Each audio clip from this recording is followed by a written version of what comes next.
స్తుతి ఆరాధనా ఆరాధనా స్తుతి ఆరాధనా ఆరాధనా స్తుతి ఆరాధనా. మన ప్రభువును రక్షకుడైన యేసుక్రీస్తు నామమున వచ్చిన ప్రతి ఒక్కరికి, మొబైల్ స్థితి అన్న కుటుంబ సభ్యులకి తగ్గించినటువంటి మొబైల్ స్థితి అదృపణ నాకు తెలియజేసుకుంటున్నాను. అదేవిధంగా వచ్చిన ప్రార్థన చేస్తున్నాం. మమెంతగానో ప్రేమిస్తున్నాం మా ప్రియ పరలోకపు తండ్రి, నీకు స్తోత్రాలు ప్రభువా. ఇదే కాల సమయంలో ప్రభువా తండ్రి, రాత్రి అంతా మాకు మంచి నిధులు ఇచ్చి ప్రభువా మాకు దాని నాకు ప్రభువా చెప్పడానికి నాకు ఇచ్చే సమయాన్ని బట్టి కొన్ని నాలుగు ప్రభువా. అదేవిధంగా తండ్రి మాట్లాడవని కాదు తండ్రి, మీ పరిశుద్ధాత్మకు ప్రభువా నా నోటిలో మీ మాటలు పలికించిన ప్రభుత్వాన్ని స్తోత్రాలు తెలియజేస్తున్నాను. అదేవిధంగా ఇటువంటి నేను కూడా ప్రభావ నా ప్రవర్తన ఎలా ఉందో కొన్ని ప్రభావ పరీక్షిస్తున్నది సహాయం దయచిన ప్రభావాన్ని స్తోత్రాలు తెలియజేసుకుంటున్నాం. తండ్రి నా ప్రవర్తన అలా ఉంటున్నది క్షీణించింది కనుకరించింది ప్రభావ. నీకు వందనాలు తెలియజేసుకుంటూ ఏ సమాప్యాపరలో తండ్రి ఆమేన్. అదేవిధంగా ఈరోజు మనం చెప్పబోయే వాక్యం దేవుడు మన పిల్లలకు ఇచ్చే భద్రత. అదేవిధంగా మనం కూడా మన పిల్లలకు మనం ఎంతో భద్రత అనేది మనం చెప్పగలుగుతాం. ఎందుకంటే ఏదైనా మనం ఒకవేళ స్కూల్ వెళ్ళేటప్పుడు కానీ, లేదంటే హాస్టల్కి వెళ్ళేటప్పుడు కానీ, పనికి వెళ్ళేటప్పుడు కానీ, బండ్లు వెళ్ళేటప్పుడు కానీ, మనం ఎన్నిసార్లు మనం వాళ్ళకి భద్రత అని చెప్పే వారంగా మనం ఉంటాం. భద్రంగా వెళ్ళిన, భద్రంగా మంచిగా వెళ్ళిన మనం ఇన్ని రకాలుగా మనం చెప్పే వారంగా మనం ఉంటాం. ఎందుకంటే భద్రత అనేది మనం చాలా ముఖ్యం. ఎందుకంటే భద్రత అనేది లేకపోతే మన పట్ల మనకి భద్రత లేదేమో. మనం ఒకవేళ మన కుటుంబంలో ఎవరికైనా ఏమైనా బాగలేకపోతే మనం వాళ్ళకి ఫోన్ చేసి మరలా మనము పలకరించే వారంగా. ఎందుకంటే మనకు భద్రత ఉంది కనుక, వాళ్ళపైన మనము బాధ్యత ఉంది కనుక మనం భద్రత వహించి వాళ్ళకి మరలా వాళ్ళకి ఫోన్ చేసి మనం మాట్లాడే విధంగా మనం ఉంటాం. అదే రీతిగా ఆ భద్రత కోసం మనం కూడా దేవుడు మన కోసం కూడా ఆయన భద్రత అనే ఆయన ఇచ్చేవాడుగా ఉంటున్నాడు. దేవుడు మనుషులే మనం మనుషులకి మనం భద్రత ఇచ్చేవారంగా ఉంటున్నాం. అంటే దేవుడు మన పట్ల ఎంతో ఆయన భద్రత ఇచ్చేవాడుగా ఉంటున్నాడు. కష్టాల్లో, ఇబ్బందులు, ఇరుకులు ప్రతి ఒక్కటిలో ఆయన మనకు భద్రత అనేది ఆయన ఇచ్చేవాడుగా ఉంటున్నాడు. అదే రీతిగా మనం ఎవరికి భద్రత అనేది ఇస్తారంటే మనం చూడగలము. కీర్తనాలు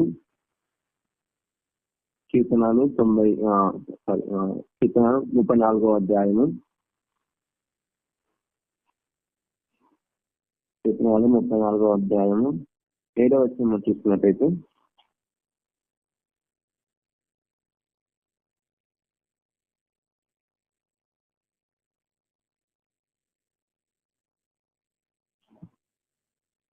కీర్తనాలు 34వ అధ్యాయము 7వ వచనం,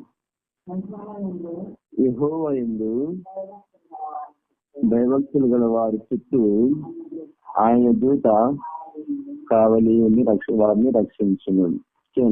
యెహోవా అంటే మనము దేవుని యందు మనం ఎప్పుడు భయభక్తులు మనము జీవిస్తామో వారి వెనుక ఆయన దూతలు కావలి ఉండి వారు రక్షించేవారుగా ఉంటారు. అంటే మన కష్టాలు కూడా ఎవరు దేవుని యందు భయభక్తులు కలిగి జీవిస్తారు, ఎవరు దేవుని యందు వాళ్ళు దేవుని భయము భయం కలిగి జీవిస్తారు, అలా వాళ్ళ వెంట వాళ్ళు రక్షించే దేవుడిగా ఉంటున్నాడు. అదే రీతిగా మన ఆ కాలంలో మనం చూసుకున్నట్లయితే అనేక మంది ఆ కాలంలో ప్రవక్తలు గాని, అనేక మంది దైవజ్ఞులు గాని ఆ కాలంలో దేవుని యందు ఎంతో భయము భక్తిని వాళ్ళు జీవించే వారుగా ఉంటున్నారు. ఎందుకంటే ఆ కాలంలో యెహోషువ ఆయన ఎంతో భయము భక్తి కలిగి జీవించేవాడు అంటున్నారు. ఆయన ఆనాడు కాలంలో భయము భక్తి కలిగి జీవించను కనుకనే ఆనాడు కాలంలో సూర్యుని ఆపేయగలిగిన శక్తి ఆయనకు ఇచ్చాడు. అదే రీతిగా మనం కూడా అలాంటి మనము భయము భక్తిగా మనం జీవించే వారంగా మనం ఉండాలి. ఎందుకంటే యెహోషువ ఆయన మోషేకు ఆయన శిష్యుడిగా జీవించేవాడుగా ఉంటున్నాడు. మోషే గారు అదంతా ఆయన జీవించి ఆయన మోషే గారికి ఆయన నడిచేవారుగా ఉంటున్నారు. కానీ మోషే గారి కన్నా ఆయన శిష్యుడు ఎంతో ఆశ్చర్యకార్యం చేసేది ఉంటున్నాడు. ఎందుకంటే మన పట్ల దేవుని మన పట్ల దేవునికి భయము భక్తి కనుక మనం జీవిస్తే మనం కూడా ఎన్నో ఆశ్చర్యకార్యాలు చేసే వారంగా మనం ఉంటాం. అదే రీతిగా మనం చూసినట్లయితే నిజమే అలానే భయము భక్తి కనుక జీవించాడు. అందుకే యెరూషలేము ప్రాకారము ఆయన ద్వారానే ఆయన కట్టబడింది. ఎందుకంటే ఆయన భయము భక్తి కలిగి జీవించడం కనుకనే ఆయన ఆ యెరూషలేము ప్రాకారము కట్టే శక్తిని ఆయనకి అలాంటి జన్మతను ఆయనకి వచ్చిందనమాట. మనం కూడా అలాంటి పుణ్యకారం చేసుకోవాలన్నా కూడా దేవుని భయము భక్తి కలిగి జీవించే వారంగా మనం ఉండాలి. అదే రీతిగా మనం చూసినట్టయితే ఏసన్న గారు అదే రీతిగా ఏసన్న గారు, భక్తి సింగ్ గారు, అలానే సాయి సింగ్ గారు, వీళ్ళు ప్రతి వాళ్ళు దేవుని యందు భయము భక్తి కలిగి జీవించారు. ఎందుకంటే ఆనాడు కాలంలో భయ భక్తి కలిగి జీవించారు కనుకని ఈ రోజు ఎంతో వాళ్ళ పరిచర్యం అభివృద్ధి పొందింది. ఎందుకంటే దేవుని యందు వాళ్ళు భయము భక్తి కలిగి జీవించారు. భయము భక్తి కలిగి జీవించాలని దానిలో వాళ్ళకి శ్రమలు వచ్చాయి, ఇబ్బందులు వచ్చాయి, అనేక రీతిలుగా వాళ్ళని అవమానించారు, అనేక రీతిలుగా వారిని ఇబ్బందులు పెట్టారు. అలా కూడా ప్రతి ఒక్కటి వాళ్ళు భరించుకుని వాళ్ళు వాళ్ళ భయము భక్తిని వాళ్ళు విడిచిపెట్టుకోకుండా దేవుని యందు వాళ్ళు నిలకడగా ఉంది, దేవుని యందు విశ్వాసం నుంచి వాళ్ళు జీవిస్తారు కనుక వాళ్ళు ఇప్పుడు వాళ్ళు ఎంతో అభివృద్ధి పొందిలా ఉంటుంది. ఎందుకంటే ఏసన్న గారు ఒక రోజు ఇంటికి వెళ్ళినప్పుడు ఆ ఇంట్లో ఆమె భోజనం తినమన్నప్పుడు ఏసన్న గారు వద్దన్నారు. అయినప్పుడు కూడా ఆమె దైవజనం వచ్చారు కాబట్టి ఆయన ప్రేమతో ప్రేమకి వచ్చినప్పుడు అక్కడున్న ఆమె భర్త వచ్చి ఆ ప్లేట్లు 3 సార్లు వేసినప్పుడు అయినప్పుడు కూడా ఆయన అది అవమానాన్ని ఆయన అలానే భరించుకుని అలానే తిని ఉన్నాడు. అదే రీతిగా ఆయనకు మరలా ఏసన్న గారు వెళ్ళిపోయినప్పుడు ఆమె భర్త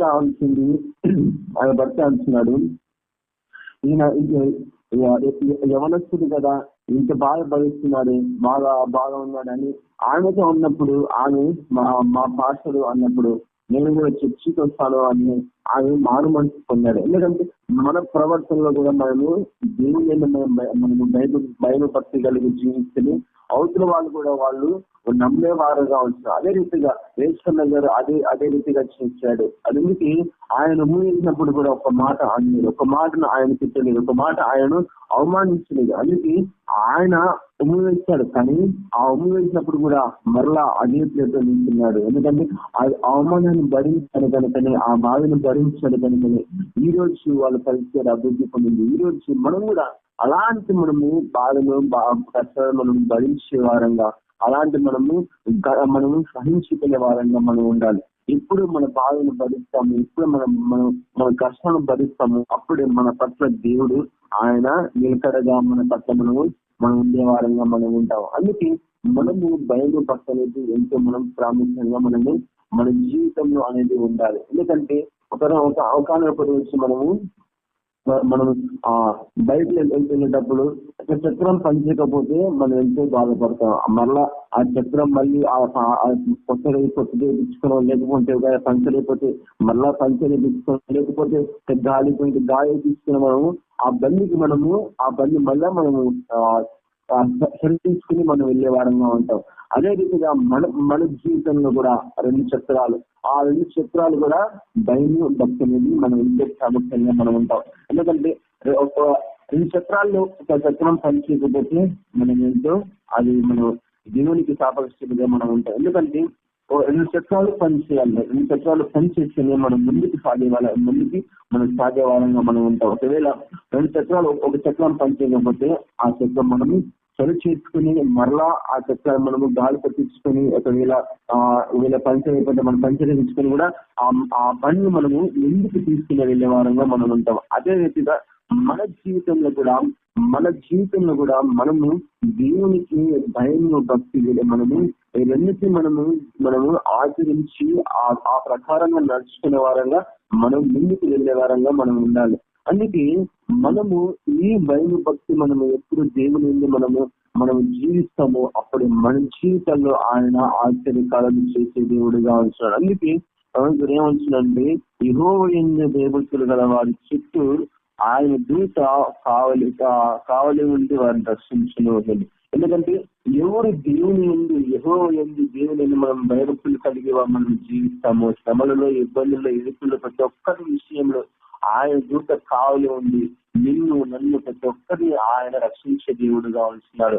అందుకే ఆనాడు కాలం యేసయ్య గారు వారు రక్షించబడ్డారు, వాళ్ళ శ్రమలు రక్షించబడ్డారు, వాళ్ళకి ఇబ్బందులు రక్షించబడ్డారు, భక్తి వాళ్ళ ఇబ్బందులు కూడా రక్షించబడ్డారు. అందుకే వాళ్ళు అలాంటి వాళ్ళు పరిచయం చేశారు కనుక వాళ్ళ పరిచయం ఎంతో అభివృద్ధి పొందింది. అందుకే అనేక సంఘాలు వాళ్ళు కట్టబడ్డారు. మనం కూడా అనేక సంఘాలు మనం కూడా కట్టబడే వారంగా మనం ఉండాలి.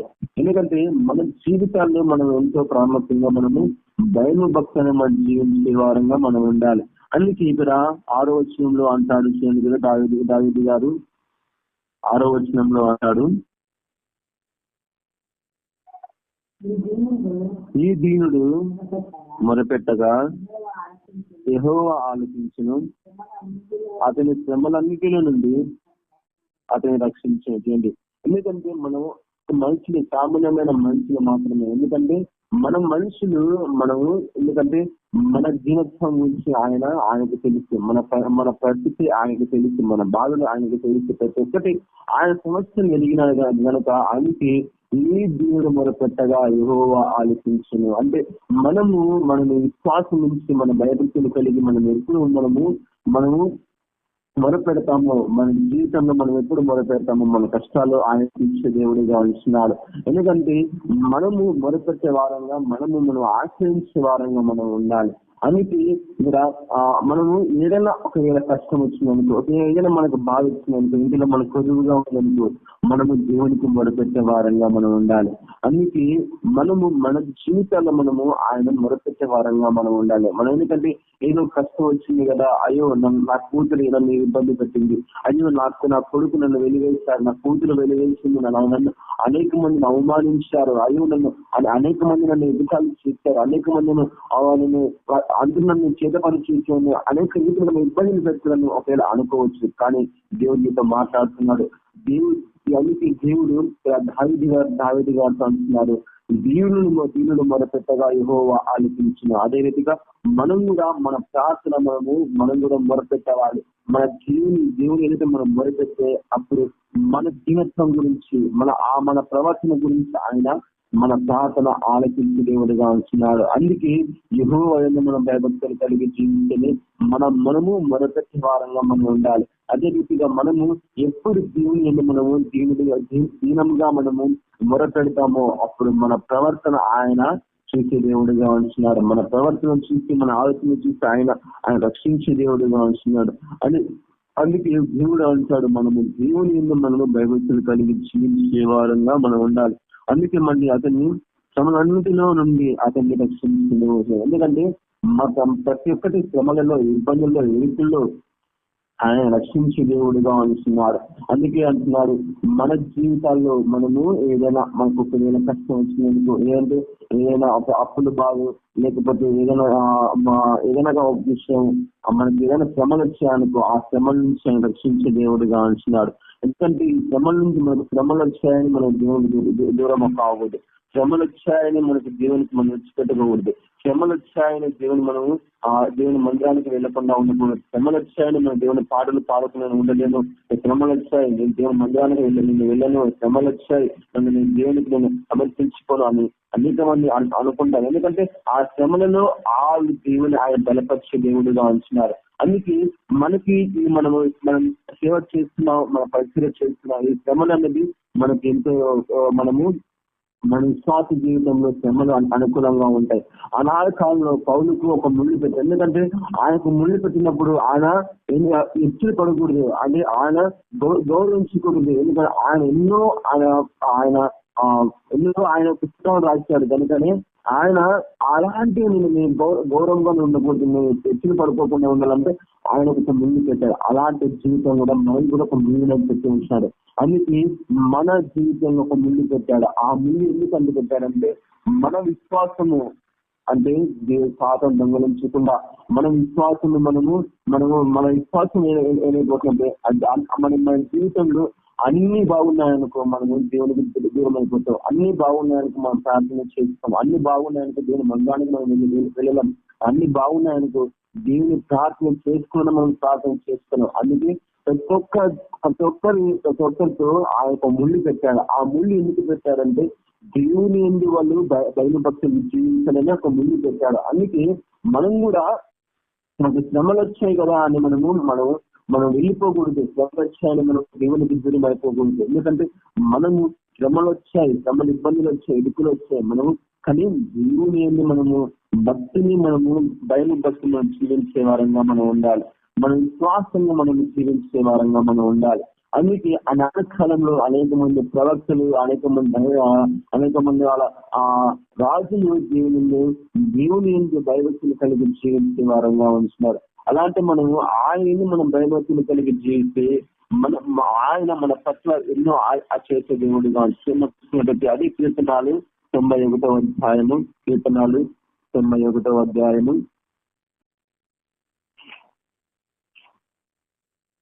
91వ అధ్యాయం 4వ వచనం చూసుకున్నట్టయితే, ఆయన రెక్కలతో నిన్ను కప్పును, ఆయన రెక్కల కింద నీకు ఆశ్రయం కలుగును. ఆయన నిత్యము, ఆయన సత్యము కేడమును దారుణ. మనము దేవుని ఎందు మనము ఎప్పుడు భయభక్తులు కలిగి జీవిస్తామో అప్పుడు ఆయన మన పట్ల ఆయన రెక్కల కింద మనము కప్పుకునే వారంగా మనం ఉంటాం. శ్రమలలో ఆయన రెక్కల కింద మనం కప్పుకునే వారంగా ఉంటాం. అందుకే అనాథ కాలంలో ఏలియాకు అనేక మంది శ్రమలు వచ్చాయి, కానీ ఆయనకు దేవుణ్ణి ఆయన కాపాడుకున్నాడు. ఏలియా గారిని ఆయనే కాపాడుకున్నారు. ఆయన శ్రమలు ఆయన కాపాడుకున్నాడు, ఇబ్బందులు ఆయన కాపాడుకున్నాడు. అలాంటి జీవితంలో కూడా మనం అలాంటి మన శ్రమలలో ఆయన రెక్కల కింద మనం కప్పుకునే వారంగా మనం ఉంటాం. శ్రమలు వచ్చాయి కదా మనం దూరం అయిపోకూడదు. అందుకే దావీదు గారు అంటున్నారు 4వ వచనంలో, ఆయన రెక్కలకి తన రెక్కలతో నేను కప్పును, ఆయన రెక్కల కింద నీకు ఆశ్రయం కలుగుతుంది. ఆయన రెక్కల కింద మనకు ఆశ్రయం కలుగుతుంది. ఆయన రెక్కల కింద మనకు నెమ్మది కలుగుతుంది. ఆ రెక్కల కింద ఒకవేళ మనము ఒక వాన వచ్చిందనుకో, మనం ఆ వాన నుంచి మనం తప్పుకోవాలంటే మనకు గొడుగు కావాలి. అందుకే ఆ గొడుగు నుంచి మనకు రక్షణ. ఎందుకని తల నానితే మనకు జలుబు వస్తుంది, జ్వరం వస్తుంది అని మనకు ఉంది కనుక మనం ఆ జ్వరం మనము రాకుండా ఉండాలంటే మనకు గొడుగు మనం ఎప్పుడు మనకు రక్షణగా ఆ గొడుగు కింద మనం ఉంటాము. అలాగ కూడా మన జీవితంలో మన కష్టాలు, ఇబ్బందులు మనకు వస్తాయి, మన ఇబ్బందులు వస్తాయి. ఆ ఇబ్బందులు కాపాడుకోవాలన్నా కూడా దేవుని రెక్కలకి మనము భద్రపరుచుకునే వారంగా మనం ఉండాలి. అందుకే దావీదు గారు అంటున్నారు 4వ వచనంలో, ఆయన రెక్కల కింద నీకు ఆశ్రయం కలుగును. ఆయన రెక్కల కింద మనకి ఎప్పుడు ఆశ్రయం కలుగుతాడు అప్పుడే మనకు జీవితంలో ఏముంటాయంటే అయింది. ఆ 3వ వచనం చూసుకున్నట్టయితే, వేటగాళ్ళలో నుండి ఆయన్ని విడిపించును, నాశనకైనా తిరిగి రాకుండా నేను రక్షించలేను. ఆయన రెక్కల కింద మనకు రక్షణ ఆశ్రయం కలుగుతారు. అప్పుడు వేటగాళ్ళలో నుండి మనం విడిపించే దేవుడుగా మన దేవుడు ఉంటున్నారు. అదేవిధంగా నాశనమైన తెగులు రాకుండా నిన్ను రక్షించే దేవుడిగా ఉంటున్నాడు. అదే రీతిగా మనం చూసుకున్నట్టయితే, రాత్రి వేళ కలిగి దేనికైనాను, పగటి ఎగురు బాణములకైనాను, చీకటిలో సంచరించే తెగులకైనాను, మధ్యాహ్నం ముందు పాల్చే రోగమైతేనను మీరు భయపడుతుంది. ఎందుకంటే మనము ఆ రెక్కలకి మనకు ఆశ్రయం ఉంది కనుక మనకు పగలను రాత్రుల్లో కూడా మనము ఏం భయం లేకుండా మనము ఆయన రెక్కలకి మనం ఆశ్రయించే దేవుడు, మనం ఆశ్రయించుకునే వారంగా మనం ఉంటాం.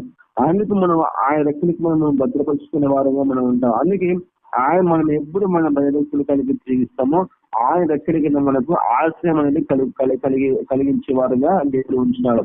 అదే రీతికి మర్చుకుంటే అదే కీర్తనాలు 125వ అధ్యాయము, కీర్తనాలు 125వ అధ్యాయము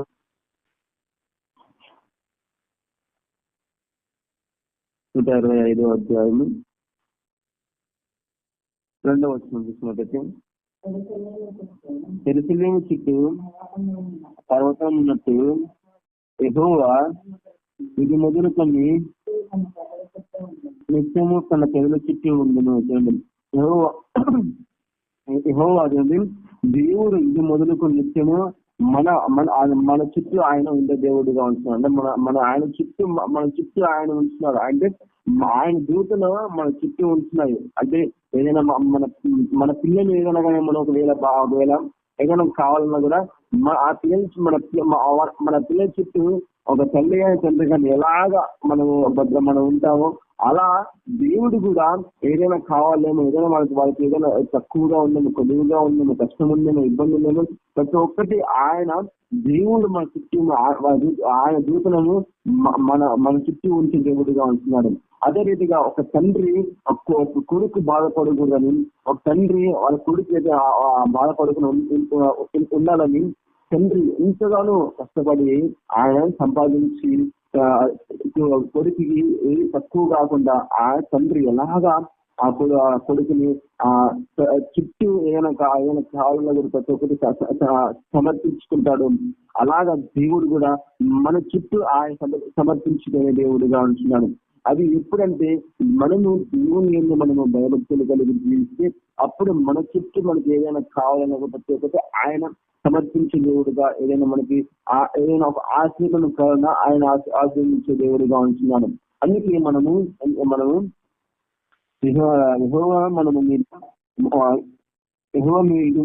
మొదలుకు నిత్యము మన ప్రజల చుట్టూ ఉంటున్నాం.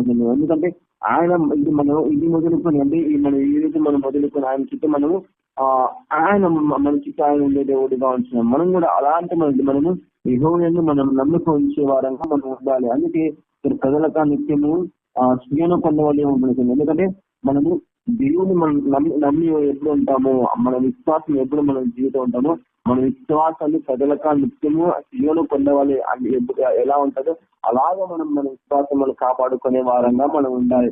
అందుకే మన చుట్టూ దేవుడు ఉంటున్నాడు. అందుకే మన చుట్టూ ఆయన ఉంటున్నాడు కనుకనే మన జీవితాల్లో ప్రతి ఒక్కటి ఆయన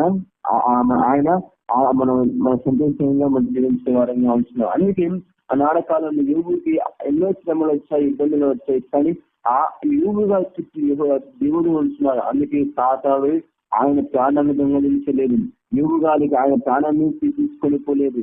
అందుకే యోగు గారికి ఎన్నో శ్రమలు వచ్చాయి, ఎన్నో ఇబ్బందులు వచ్చాయి. ఆయనకున్న సమస్తం ఆస్తి కోల్పోయింది.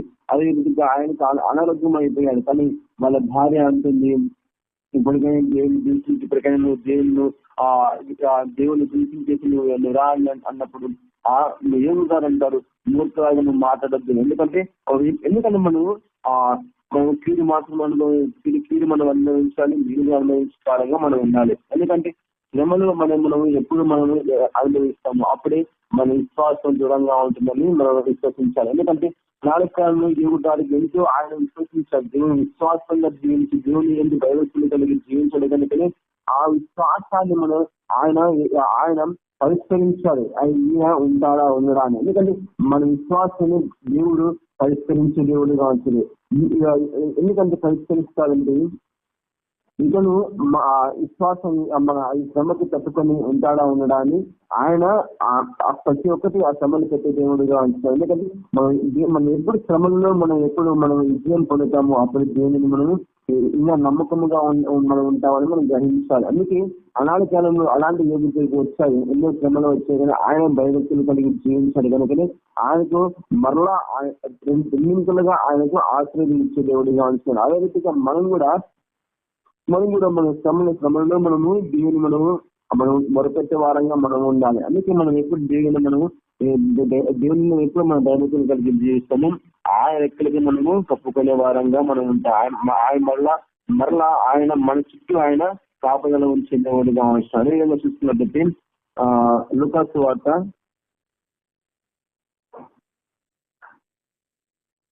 21వ అధ్యాయము, లూకాసు వార్త 21వ అధ్యాయము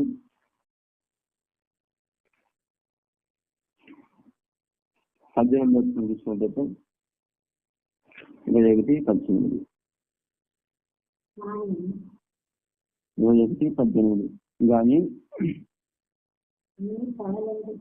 నీ తల వెంట్రుకలలో ఒకటనను నశింపజేయండి. దేవుని యందు మనము ఎప్పుడు భయభక్తులు కలిగి జీవిస్తామో అప్పుడు మన తల వెంట్రుకలు ఒకటైనా రాలిపోదు. ఎందుకంటే మనము దేవుని మన భయభక్తులు కలిగి జీవిస్తాం కనుకనే మన తల్లి వెంట్రుకలు ఒక్కటైనా ఆయన ఆజ్ఞ లేనిది ఖచ్చితమైన పుట్టదు. ఆయన ఆజ్ఞ లేనిదే మనకి మన శ్రమలు రావు. ఆయన ఆజ్ఞ లేనిదే మన తల వెంట్రుకలు ఒక్కటిగా రాలిపోదు. ఆయన ఆజ్ఞ లేనిది మనకి ఏదైనా కానీ ఒకటి సంఘటన జరగదు. అందుకే ఆయన ఆజ్ఞ ఉంది కనుకనే ప్రతి ఒక్కటి శ్రమలు ఆయన ప్రతి ఒక్కటి సంభవిస్తాయి. అందుకే ఆయన ఆజ్ఞ అనేది ఉంటుంది అనమాట. ఆయన ఆజ్ఞ లేనిదే మనకి ఏదైనా కానీ సంభవించదు. శ్రమలు కానీ ఇబ్బందులు కానీ ప్రతి ఒక్కటి మనకి సంభవించి ఉండవు. అందుకే మనం ఆయన ఆజ్ఞ ప్రతి ఒక్కటి ఉండాలి. ప్రతి ఒక్కటి ఆయన ఆజ్ఞ ఉంటేనే మనకి ప్రతి ఒక్కటి ఆయన సంబంధించే దేవుడుగా, ప్రతి ఒక్కటి ఆయన సమకూర్చే దేవుడుగా ఉంటున్నాడు. మనకి ఏదైనా కానీ ఏదైనా కావాలన్నా కూడా ఆయన సమకూర్చే దేవుడుగా ఉంటున్నాడు. అందుకే ఆయన ఆజ్ఞ అనేది ఉండాలి. ఆయన అదే విషయం వస్తుంటే 17వ వచనం మనం చేయాలి. నా నామం నిమిత్తం మీరు మనుషులందరి చేత దూషించబడతారు. కానీ మీ తల వెంట్రుకలలో ఒకటైనా రాలిపోయింది. ఎందుకంటే మన తల వెంట్రుక ఒకటైనా రాలిపోదు. ఎందుకంటే దేవుని ఆల్రెడీ మన తల వెంట్రుకలు ఒకటైనా రాలిపోదు. మన మనుషుల చేత అనేక మంది ఒకవేళ అవమాన పొందొచ్చు. మనుషుల చేత మనం అనేక మంది మనల్ని ఎదుటాలు మనల్ని మాట్లాడచ్చు. కానీ వాళ్ళు అనేక మంది వాళ్ళు ఉద్దేశించినప్పుడు కూడా అనేక మంది వాళ్ళు మనతో అవమానపరిచినప్పుడు కూడా దేవుని మనం భయభక్తులు కలిగి జీవిస్తేనే మన తెల వెంట్రుకలు ఒకటే రాలిపోకుండా ఉంటుంది. అందుకే మన జీవితంలో అలాంటి మనం జీవితం జీవించే వారంగా మనం ఉండాలి. అదేవిధంగా చూసుకున్నట్లయితే ఇక్కడ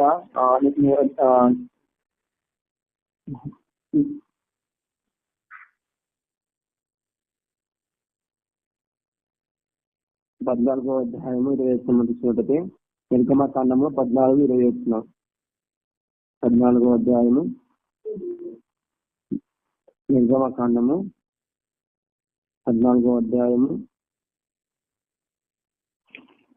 20. అది ఐగుప్తుల సేవకు ఇశ్రాయేలు సేనకు నడుము ప్రవేశించును.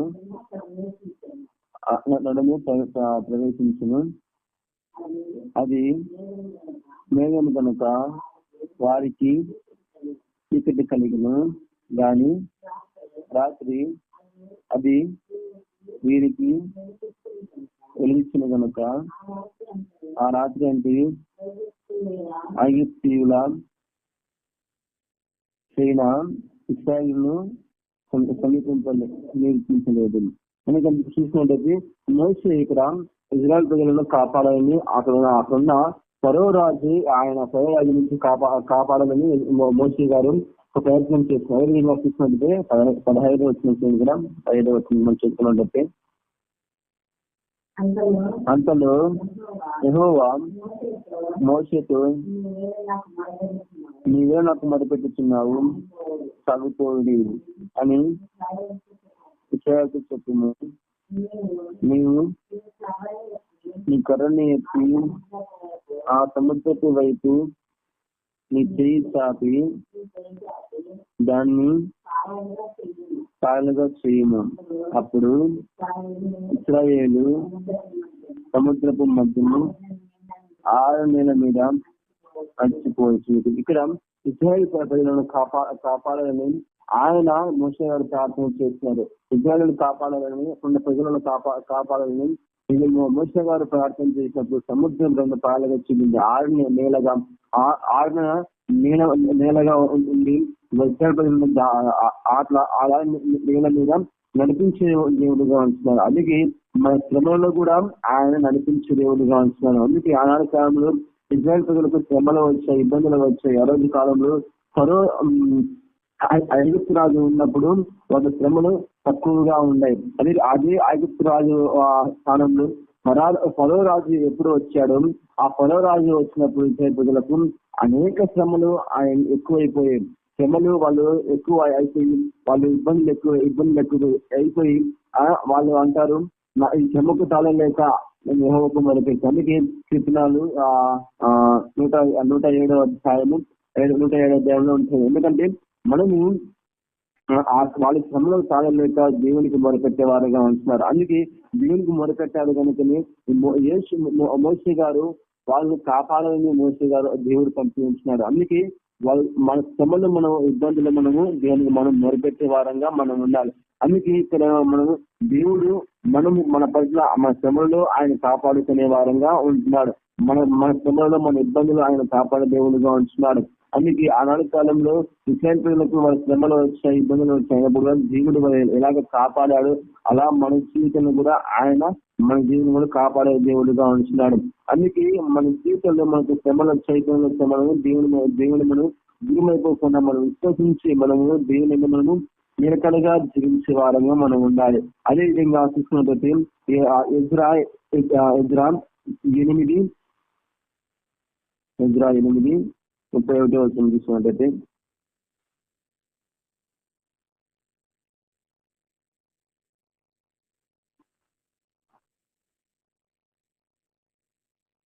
ఎజ్రా 8:2 అధ్యాయం 31 వచ్చిన, మేము మొదటి నెల 12వ దినమును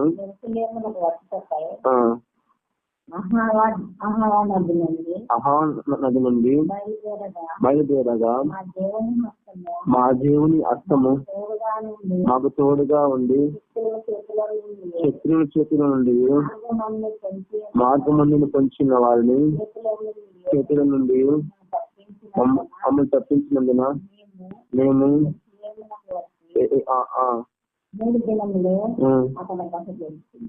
ఇప్పుడు చూసుకున్నట్లయితే ఇక్కడ ఇజ్రాయెల్ ప్రజలను వాళ్ళని కాపాడే దేవుడిగా ఉంటున్నారు. దేవుని హస్తము, దేవుని వాళ్ళ కృప వాళ్ళపై ఉంది కనుకని వాళ్ళ జీవితాల్లో ఒకవేళ వాళ్ళ శత్రువుల నుండి వాళ్ళ శత్రువుల దగ్గర నుంచి ఆయన యుద్ధం చేసే దేవుడిగా ఉంటున్నాడు. అందుకే ఇజ్రాయెల్ ప్రజలు అలాంటి వాళ్ళు చేశారు కనుక వాళ్ళు శ్రమలో ఉన్నారు కనుకనే వాళ్ళ తరపున ఆయన దేవుడు యుద్ధం చేసే దేవుడిగా ఉంటున్నాడు. అదే రీతిగా మన జీవితంలో మన కష్టాలు వచ్చి ఒకవేళ అనేక మన చుట్టూ ఉన్నవారు, మన బంధువులు, అదేవిధంగా మన రక్తమందులు అనేక మంది మనం అవమానించినప్పుడు కూడా వాళ్ళ ద్వారా మనం ఆ దేవుడు ఆ యుద్ధం చేసే దేవుడిగా ఉంటున్నాడు. అదే రీతిగా మన బంధువుల్లో మన బంధువుల్లో మీ దేవుడు ఎలాంటి దేవుడు అనేక మంది అవమానపరచచ్చు. ఎందుకంటే మన దేవుణ్ణి ఎదుటాలు చేసి మన దేవుని అవమానపరిచే రీతిగా ఒకవేళ మారినప్పుడు కూడా దేవుడు ప్రతి ఒక్కటి ఆయన చూసే దేవుడిగా ఉంటుంది. అందుకే అనాథ కాలంలో సౌలు గారు క్రైస్తవులు అన్నపడిన వారిని ప్రతి ఒక్కరిని ఆయన అవమానించి ఆయన కొట్టి చంపేసే దేవుడుగా ఉంటున్నాడు, చంపేసేవాడుగా ఉంటున్నాడు. అదే రీతిగా ఆయనను సౌలుగా ఉన్న వారిని పౌలుగా ఎలా మార్చుకున్నాడు, అలా కూడా వాళ్ళ జీవితాన్ని మార్చే దేవుడిగా ఉంటున్నాడు. ఎందుకంటే మనము ఒకవేళ మన బంధువులు ఇతర వాళ్ళు ఒకవేళ మనలను ఒకవేళ దేవుడిని ఒకవేళ అవమానపరిచి దేవుని ఐదుకాలు చేసి మాట్లాడినప్పుడు కూడా దేవుడు వాళ్ళ పట్ల ఆయన అద్భుతం చేసే దేవుడుగా ఉంటున్నాడు. అదే విధంగా మనం చూసుకున్నట్లయితే దానియేలు 6వ అధ్యాయం చూడండి. దానియేలు 6వ అధ్యాయము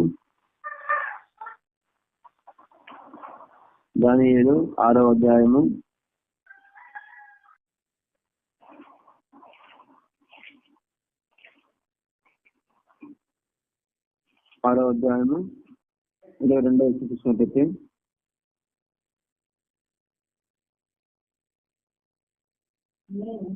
నేను నా దేవుని దృష్టికి నిర్దోషిగా కనబడుతుంది గనుక ఆయన తన దూతను పంపించి సింహములు నాకు ఏ హాని చేయకుండా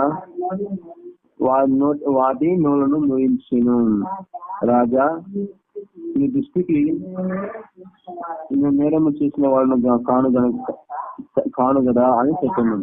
ఇక్కడ దాన్ని కూడా ఆయన ఏ నేరము చేయలేదు అని రాజుకి చెప్తుంది. ఎందుకంటే ఆయన ఇక్కడ ఏమంటున్నాడు, సింహ బోనులో రాజుగారు సింహ బోనులో వేశారు. ఎందుకంటే అక్కడ అక్కడ దేవుణ్ణి మొక్కాలని, ఆ దేవుని మొక్కపోతే సింహ బోనులో వేశారు. దానిలో ఆయన అక్కడ ఉన్న వాడిని అవమానించారు. అదే విధంగా చూసుకుంటే దాని గ్రంథము 6వ అధ్యాయము 4వ వచనం చూడండి. దానియేలు 6వ అధ్యాయం 4వ వచనం.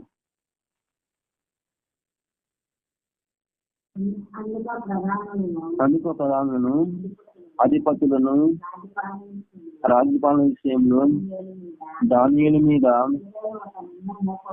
ఏదైనా ఒక నింద మోపాలని నుండి తగిన హేతువు కనిపెట్టి ఉంది. కానీ దానియేలు నమ్మకస్తుడై ఏ నేరమైనను ఏ కఠినమైనను చేయవాడు కాడు కనుక దానియేలులో తప్పైనను లోపమైనను కనుగొనగలేకపోయేది.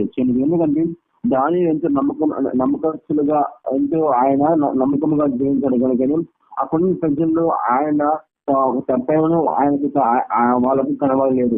తప్పైనను ఆయనకు కనబడలేదు, వాళ్ళకు కనబడలేదు. అందుకే అయినప్పుడు కూడా వాళ్ళని ఏదో ఒక రీతిగా దాన్ని ఇరికించాలని, ఏదో రీతిగా దానిని సింహ బోన్లో వేయాలని అక్కడ ప్రజలు అనుకున్నప్పుడు, కానీ దేవుడు ఆయన తప్పించే దేవుడిగా ఉంటున్నాడు. అదే రీతిగా సింహ బోన్లో ఆయన వేసినప్పుడు కూడా సింహ బోన్లో నుంచి సింహ బోన్లో ఉన్న సింహాలను నోరుడు ముగించి దేవుడిగా ఉంటున్నాడు. అందుకే ఇక్కడ ఏమంటున్నాడంటే, ఇక్కడ దానియేలు 6వ అధ్యాయం 22 చూసినట్టయితే, దానియేలు 6వ అధ్యాయం 22 వచ్చిన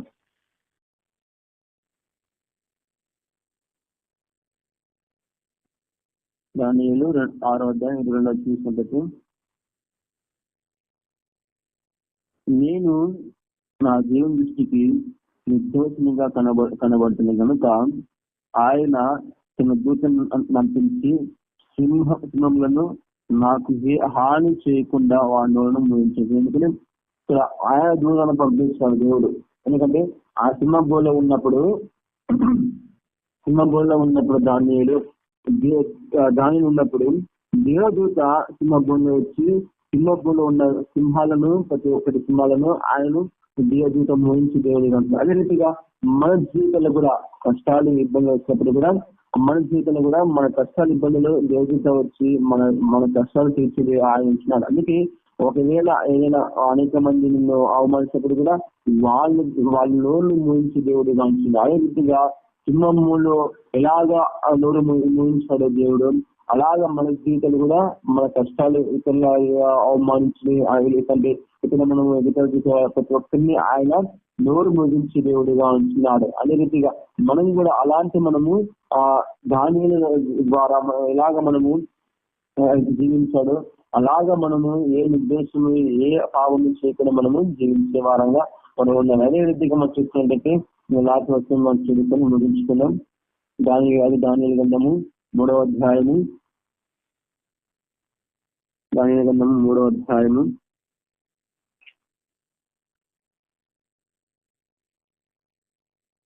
25వ వచనం చూస్తున్నట్టయితే,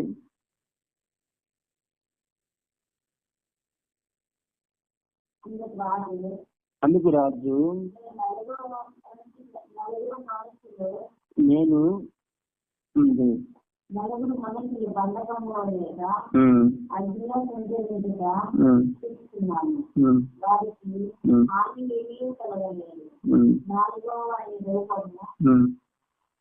దేవతల రూపము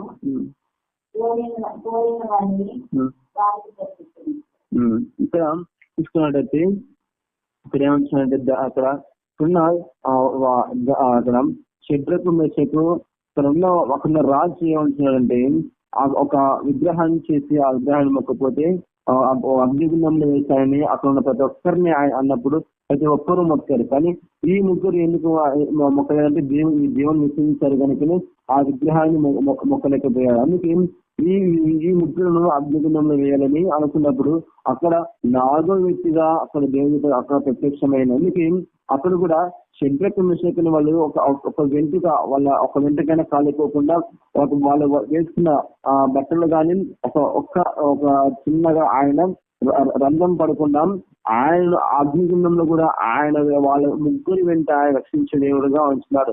అదే రీతిగా ఆ శత్రుకు మెషకులు ఎలాగ వాళ్ళ దేవుడు కాపాడాడు అలాగే మన జీవితంలో ఆయన కాపాడే దేవుడిగా ఉంచున్నాడు. అదే రీతిగా అలాంటి కాలంలో శత్రుకు మెషకు వారు ఆ దేవుణ్ణి మొక్కకపోతే ఆ దేవుని నువ్వు సాగిలపడి మొక్కకపోతే అగ్నిగుండంలో వేసినప్పుడు వాళ్ళు చంద్రకు మెషకి దేవునికి భయపడకుండా దేవునికి వాళ్ళు ఆ దేవుని వాళ్ళు ఇచ్చి తీశారు కనుక దేవునికి భయపడకుండా వాళ్ళు ఈయన మొక్కలని స్పష్టంగా చెప్పారు, యథార్థంగా చెప్పేశారు. అయినప్పుడు కూడా వాళ్ళు రాజు ఆ కోపాన్ని తట్టుకోలేక మీరు నన్ను ఇలా అంటారా అని షడ్రకు మెషకి వాళ్ళు అగ్నిగుండంలో వేశాడు. అందుకే షడ్రకు మెషకి అగ్నిగుండం వేసినప్పుడు కూడా ఆ ముగ్గురు షడ్రకు మెషకి కాబట్టి ఈ ముగ్గురిని అగ్నిగుండంలో వేసినప్పుడు కూడా ఆ ముగ్గురు వెంట దేవుడు ఉన్నాడు కనుకనే అందుకే 4వ వ్యక్తిగా ఆ రాజుకు కనబడ్డాడు. ఆ 4వ వ్యక్తిగా ఆ రాజుకు కనబడి వాళ్ళకి ఏమి కాలేదు, వాళ్ళకి ఏమి వాళ్ళు ఎందుకు కూడా కాలేకపోతుంది అని వాళ్ళు అక్కడ ప్రజలు అందరూ ఆశ్చర్యపడ్డారు. ఎందుకంటే మన జీవితంలో కూడా ఒక శ్రమలు వచ్చాయి, ఇబ్బందులు వచ్చాయి, ప్రతి ఒక్కటి వచ్చాయి. శ్రమలు వచ్చాయని మనము నీ దేవుడు నిన్ను బాగుపరచలేదా, నీ దేవుడు నేను స్వచ్ఛపరచలేదా, నీ దేవుని నమ్ముకున్నావు కదా, నీ దేవుని నిజమైన దేవుని నమ్ముకున్నావు కదా అని అనేక రీతులుగా ఒకవేళ అన్నప్పుడు కూడా మనము అక్కడ ఆ కాలంలో మనం ఆనాడు కాలంలో శత్రుత్వం మెచ్చేటప్పుడు ఎలాగా దేవుడు వాళ్ళ వెంట ఉన్నారు అలాగా దేవుడు మన వెంట కూడా ఉండే దేవుడిగా ఉంటున్నారు. ఒకవేళ మీకు శ్రమలు వచ్చాయి, ఇబ్బందులు వచ్చాయి, మీకు అనేక రీతులుగా నువ్వు అవమానిస్తున్నారు, అనేక రీతులుగా నిన్ను ఎదుగుదల చేస్తున్నారు అన్నప్పుడు కూడా దేవుడు మన వెంట ఉన్నాడు. మనం గ్రహించుకోవాలి, మమ్మల్ని నమ్మాలి. ఎందుకంటే నీకు శ్రమలు వచ్చాయి కదా అని మనము అనేక మన కుటుంబ సభ్యుని మనకున్న మన రక్త సంబంధులే కానీ దేవుడు నిజమైన దేవుడు కదా. ఒకవేళ నీకు ఇంత బాగలేదు కదా, దేవుని నేను ఒకవేళ నేను బాగు చేయొచ్చు కదా, నిన్ను బాగలేదు కదా, నేను బాగు చేయొచ్చు కదా అని అనేక మంది అనొచ్చు. కానీ దేవుడు ఎలాగా మనం భయభక్తులు కలిగి జీవిస్తామో మన దేవుని మనం విశ్వసిస్తాము అప్పుడే దేవుడు మనం రక్షించే దేవుడుగా వచ్చాడు. అందుకే అనాడ కాలంలో దానియేలు భయభక్తులు కలిగి జీవించాడు. అనాడ కాలంలో శత్రు అబద్ధులు వీళ్ళు కూడా దేవుని భయభక్తులు కలిగి జీవించడం కనుకనే వాళ్ళ జీవితాల్లో కూడా దేవుడు వాళ్ళు రక్షించే దేవుడు కాపాడే దేవుడిగా వచ్చాడు. అలా రీతిగా మనం కూడా భయభక్తులు కలిగి ఎప్పుడు జీవిస్తామో అలాగా మన జీవితంలో ఆయన రక్షించే దేవుడుగా మనం కాపాడే దేవుడిగా అంటున్నారు. అదే రీతిగా దేవుడు ప్రతి ఒక్కరిని అలాంటి కాలంలో అనేక మంది కానీ ఎలిషా కానీ ఎలాగా వాళ్ళు దేవుని భయభక్తులు కలిగి జీవించారు.